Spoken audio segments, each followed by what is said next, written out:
As क्या होती है, कब तक लागू रह सकता है। तो अगर आपने अध्यादेश के बारे में कुछ देखना हो तो हमारी पिछली वीडियो आप देख लीजिए। अब अध्यादेश फिर से चर्चा में है न्यूज़ में दिल्ली को लेकर के, जिसे आमतौर पर मीडिया में हेडिंग दी जा रही है दिल्ली अध्यादेश प्रकरण या दिल्ली अध्यादेश मामला। तो सबसे पहले दिल्ली अध्यादेश, दो शब्द हैं दिल्ली और अध्यादेश। तो अध्यादेश को हम साइड करते हैं, दिल्ली के बारे में थोड़ा सा जानकारी ले लेते हैं। दिल्ली शुरुआत में केंद्र शासित प्रदेश था, दिल्ली और पांडिचेरी केंद्र शासित प्रदेश थे, लेकिन बाद में संसद ने कानून बना करके दिल्ली और पांडिचेरी में चुनी हुई विधानसभा स्थापित कर दी। विधानसभा है तो वहाँ पर मंत्रिपरिषद भी है और मुख्यमंत्री भी है, लेकिन दिल्ली को पूर्ण राज्य का दर्जा नहीं दिया गया। जैसे अन्य राज्य हैं, आपका उत्तराखंड, यूपी जैसे जो राज्य हैं पूर्ण राज्य हैं, दिल्ली और पांडिचेरी को पूर्ण राज्य का दर्जा नहीं दिया गया। यहाँ के जो राज्यपाल हैं उनको कहा जाता है लेफ्टिनेंट गवर्नर या उपराज्यपाल। कोई बताएंगे भारत में सबसे पहले लेफ्टिनेंट गवर्नर ये पद किसने बनाया था? आप में से कोई भी, आप लोग मुझे बताइए, कमेंट बॉक्स में कमेंट कीजिएगा कि लेफ्टिनेंट गवर्नर भारत में सबसे पहले किसने बनाया। और यूटी जैसी बॉडीज़ जो हैं, यूनियन टेरिटरी जैसी जो बॉडीज़ हैं, भारत में सबसे पहले किसने बनाई? आप में से कोई भी मेरे व्हाट्सएप ग्रुप पे या मेरे यूट्यूब चैनल पे जो भी कमेंट करेगा मैं उसे कैश इनाम दूंगा। चलिए खैर आगे चलें। तो हाँ क्या है, पेटीएम कर देंगे, जो है पूर्ण राज्य नहीं है। अब होता क्या है, दिल्ली में जब से विधानसभा बनी है, जब से वहाँ पर सीएम अपॉइंट होने लगा है, दिल्ली में या तो बीजेपी का मुख्यमंत्री बने हैं या फिर कांग्रेस के मुख्यमंत्री बने हैं। आपको याद होगा साहिब सिंह वर्मा, शीला दीक्षित, सुषमा स्वराज और अब अरविंद केजरीवाल, ये कुछ दिल्ली के मुख्यमंत्री रहे हैं। और कोई भी रहे होंगे, एक मदन लाल खुराना शायद होते थे, अगर मैं उनका नाम भूल रहा हूँ, तो वो भी दिल्ली के मुख्यमंत्री रहे हैं। अच्छा, आप में से कोई बताएंगे इसमें साहिब सिंह वर्मा किस पार्टी के सीएम थे, किस पार्टी से थे सीएम साहिब सिंह वर्मा? कोई बताएंगे? चलिए आगे चलते हैं। तो अब जब दिल्ली केंद्र में जिस पार्टी की सरकार है उसी पार्टी की सरकार दिल्ली में रहती है तो आमतौर पर कोई विवाद नहीं होता है, वो हमने कोई विवाद नहीं सुना। वर्तमान में या पिछले 10-12 साल से क्या हो रहा है, केंद्र में बीजेपी की सरकार है और दिल्ली में आम आदमी पार्टी की सरकार है। तो यहाँ पर मैं ये कह सकता हूँ कि व्यक्तित्व का या ईगो का टकराव जैसा मुझे महसूस हो रहा है। अब इसके अंदर मुझे जाने की ज़रूरत नहीं है, जो वर्तमान परिदृश्य है मैं उसकी बात आपसे करूँगा। दिल्ली में शुरू में केंद्र सरकार ने एक आदेश जारी किया, संसदीय स्वीकृति से आदेश जारी किया कि दिल्ली में मंत्रिपरिषद जो है वो उपराज्यपाल के अधीन है। जैसे आप पूर्ण राज्य में देखें कि राज्यपाल जो है मंत्रिपरिषद की सलाह से काम करते हैं, लेकिन दिल्ली में ये नियम लागू हो गया कि वहाँ के उपराज्यपाल को मंत्रिपरिषद की सलाह मानना ज़रूरी नहीं है। इसको लेकर के विवाद हुआ। दिल्ली की सरकार सुप्रीम कोर्ट में गई, सुप्रीम कोर्ट ने दिल्ली सरकार के फेवर में फैसला दिया कि नहीं साहब, राज्यपाल को, वहाँ के उपराज्यपाल को जिन मामलों में मंत्रिपरिषद से सलाह लेनी है उन मामलों में मंत्रिपरिषद सलाह लेनी ही होगी। उसके बाद ये विवाद शांत हो गया। फिर ये विवाद उसके बाद फिर शुरू हो गया दिल्ली में, दिल्ली सरकार बनाम केंद्र सरकार का जो विवाद है फिर तब शुरू हुआ जब दिल्ली की सेवाओं को केंद्र सरकार ने अपने अधीन ले लिया। अब सेवाएं क्या हैं? सेवाओं का मतलब यहाँ पर सरकारी कर्मचारी, चाहे वो चतुर्थ श्रेणी कर्मचारी हो या क्लास 1 कर्मचारी अधिकारी हो, वो सारे के सारे जो हैं वो सरकारी कर्मचारी होते हैं। अब दिल्ली की सेवाओं पर जो नियंत्रण है वो केंद्र सरकार ने अपने हाथ में ले लिया। अब सेवाओं पर नियंत्रण का मतलब क्या है?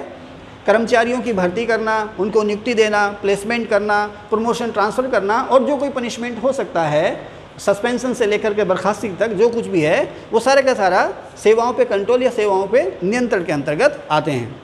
केंद्र सरकार ने ये अपने हाथ में ले लिए। इसको लेकर के दिल्ली सरकार सुप्रीम कोर्ट में गई। सुप्रीम कोर्ट ने केंद्र सरकार का जो आदेश था वो निरस्त कर दिया और जो पहले की स्थिति थी वही लागू कर दी। उसके बाद केंद्र सरकार अध्यादेश ले आई और उस अध्यादेश के द्वारा केंद्र सरकार ने फिर से दिल्ली की सेवाओं का नियंत्रण अपने हाथ में ले लिया।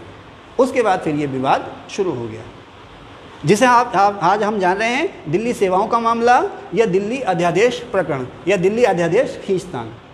जैसे ही केंद्र सरकार ने अध्यादेश जारी किया उसके बाद ये तय था कि अध्यादेश अधिकतम 6 माह तक ही लागू रह सकता है और इस अध्यादेश को संसद में पास कराना ही होगा, अदरवाइज ये अध्यादेश 6 महीने बाद अपने आप ही ख़त्म हो जाएगा। अब यहाँ पर विपक्षी गोलबंदी प्रारंभ हो गई।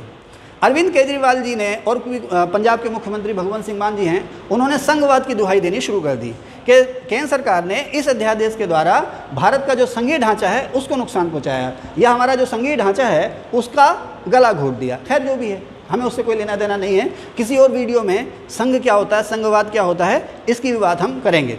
अब बहुत सारे पार्टियों से, जो विपक्षी पार्टियां हैं, अरविंद केजरीवाल को समर्थन मिलने लगा कि हाँ, संसद में जब भी इस अध्यादेश पर डिस्कशन होगा तो हम आपका साथ देंगे, अर्थात अध्यादेश के खिलाफ वोटिंग करेंगे। लेकिन इस समय राज्यसभा में कांग्रेस के पास, मुझे एग्जैक्ट आंकड़ा पता नहीं है, शायद 32 या 34, 32 या 34 सीट के आसपास राज्यसभा में कांग्रेस के पास हैं। अब राज्यसभा का जो गणित है, मैंने यहाँ लिखा भी है, विपक्षी गोलबंदी और राज्यसभा गणित, संसद में इस अध्यादेश को पास कराने के लिए ज़रूरी है कि जो हमारी वर्तमान एनडीए गवर्नमेंट है, बीजेपी गवर्नमेंट है, उसके पास लोकसभा में भी बहुमत हो और राज्यसभा में भी बहुमत होना चाहिए। तो लोकसभा में तो बहुमत है, कोई शक नहीं है, लेकिन राज्यसभा में एनडीए जो है अभी बहुमत से थोड़ा सा पीछे है। तो एनडीए में सम्मिलित जितनी भी पार्टियाँ हैं उन्होंने इशारा किया केंद्र सरकार को कि हम आपके साथ हैं, लेकिन विपक्षी पार्टियां ज़्यादातर जो थी वो ये कहने लगी कि हम इस अध्यादेश के खिलाफ वोट देंगे। लेकिन अब यहाँ पर विपक्षी पार्टियों में राज्यसभा में जो सबसे बड़ी पार्टी है वो कांग्रेस है, तो कांग्रेस का साथ अरविंद केजरीवाल को या आम आदमी पार्टी को ज़रूर चाहिए था। लेकिन कांग्रेस ने शुरू में इसका विरोध किया कि हम दिल्ली में जो अध्यादेश का मामला है उसमें आम आदमी पार्टी का साथ हम नहीं देंगे। उनकी अपनी राजनीतिक प्रतिद्वंदिताएँ हैं, वो ये कहते हैं कि आपने हमें गुजरात में, राजस्थान में नुकसान पहुंचाया, वहाँ के इलेक्शन में नुकसान पहुंचाया, और पंजाब में धीरे धीरे आपने खुद ही सरकार बना ली, तो वो राजनीतिक प्रतिद्वंदिताएं हैं, उससे हमें कोई लेना देना नहीं है। इसी बीच क्या होता है, कोई आप बताएंगे कि जो 26 पार्टियों का जो गठबंधन बना है, जिसे इंडिया कहते हैं, यहाँ कहीं मैंने लिखा भी होगा, चलिए अभी मैं लिख दूंगा, जैसे इंडिया का नाम उन्होंने दिया है, तो ये जो विपक्षी पार्टियों का जो गठबंधन है ये कब से अस्तित्व में आने लगा? इसके लिए जो पहली बैठक हुई थी वो कहाँ हुई, ये आप बताएंगे? प्रियंका, आप, जो इंडिया नाम का गठबंधन बन के आया 26 पार्टियों का, इसके लिए जो सबसे पहली जो बैठक हुई थी कहाँ हुई थी, और इसके लिए जो सरगर्मियाँ या इसकी जो शुरुआत की है विपक्षी दलों को एक छतरी के नीचे लाने की, सबसे पहले किसने की है? नीतीश कुमार ने। Very good. तो ये बैठक कहाँ हुई पहली बार? बिहार में। कहाँ? बिहार की राजधानी कहाँ है? पटना। पटना का पुराना नाम क्या था? पाटलिपुत्र। और पाटलिपुत्र को पटना नाम किसने दिया? शेरशाह सूरी ने। वेरी गुड, शाबाश। अरे हमारी क्लास तो बहुत होशियार है भाई। ओके, तो पटना में विपक्षी पार्टियों की बैठक हुई। उस बैठक में अरविंद केजरीवाल नहीं गए, क्योंकि अब क्या है ना, राजनीतिक गोलबंदी होने लगी, इस हाथ दे इस हाथ ले, हम आपके साथ आएंगे लेकिन आप हमारा साथ दीजिए। अरविंद केजरीवाल उसमें नहीं गए। अरविंद केजरीवाल का वजूद भी अच्छा खासा हो गया अब राजनीति में, तो अरविंद केजरीवाल को भी विपक्षी दल एक साथ लाना चाह रहे थे। अब हाल फिलहाल में अभी जो बेंगलुरु में बैठक हुई है जिसमें इंडिया नाम का गठबंधन सामने आया है, तो उस बैठक से कुछ समय पहले कांग्रेस पार्टी ने घोषणा कर दी कि दिल्ली सेवाओं के अध्यादेश के मामले में हम अरविंद केजरीवाल का साथ देंगे। उसके कुछ समय बाद ही अरविंद केजरीवाल ने घोषणा की कि हम बैठक में भाग लेंगे। किसकी बैठक में? विपक्षी पार्टियों की बैठक में। तो ये 26 पार्टियों का, विपक्षी पार्टियों का जो इंडिया नाम का अलायंस बना है, ये बैठक कहाँ हुई, कोई बताएंगे? ये तो पूरा देश जान रहा है, बेंगलुरु में। शाबाश, वेरी गुड। ओके, चलिए आगे चलते हैं। तो अब आज हम इस मोड़ पे हैं, कल क्या होगा हमें कुछ पता नहीं। ये अध्यादेश पास होगा या पास नहीं होगा हमें कुछ पता नहीं, क्योंकि एनडीए राज्यसभा में बहुमत से ज़्यादा दूर नहीं है, थोड़ी सी दूर है, तो कुछ भी हो सकता है। Thank you.